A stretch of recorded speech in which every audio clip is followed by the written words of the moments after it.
நம்ம ஊர்ல இப்படி ஒரு மலை கோவில் இருக்கு அப்படின்னு எத்தனை பேருக்கு தெரியும்? வேலூர் மாவட்டம் காட்பாடி அடுத்த கரிகிரில இருந்து 2 கிலோமீட்டர்ல இருக்க 55 புத்தூர் அப்படின்ற அழகிய கிராமத்துல இருக்க அசரீர் மலை முருகப்பெருமான் ஆலயத்துக்கு தான் இன்னைக்கு நம்ம வந்திருக்கோம். இந்த மலையை நீங்க படிக்கட் வழியாவும் ஏறி போகலாம், இல்லனா வாகனங்கள் மேல போற மாதிரி தார் சாலையும் அமைச்சிருக்காங்க. ரொம்ப பெரிய மலை இல்ல, சின்ன மலை தான், ரொம்பவே ஈஸியா ஏறிடலாம்.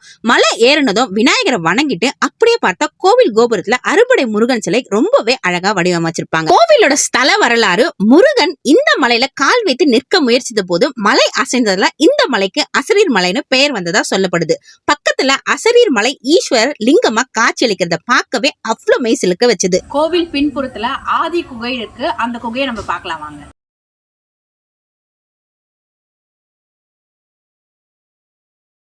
கோவிலுக்கு பின்புறத்துல இருக்க ஆதி குகை இதுதான். ஆதி குகைக்கு போற வழி கொஞ்சம் கரடு முரடா இருக்கும். இங்க இருந்து பாத்தீங்கன்னா ஃபுல்லா அப்படியே அடர்ந்த காடு. கோவிலை சுத்தி அம்மன், தட்சிணாமூர்த்தி, கிருஷ்ணர், ஐயப்பன் நிறைய தெய்வங்களை பார்க்க முடியும். பாதாளத்துல அகத்தியர், சுவாமி மலை முருகரையும் உங்களால பார்க்க முடியும். இது மட்டும் இல்லாம முருகன் கால் வைத்த தடயமும் இங்க இருக்குது. அழகான, அமைதியான, மன அமைதி தரக்கூடிய ஒரு அற்புதமான மலை. வாய்ப்பு கிடைச்சா நீங்களும் ஒரு முறையாவது போய் விசிட் பண்ணி பாருங்க.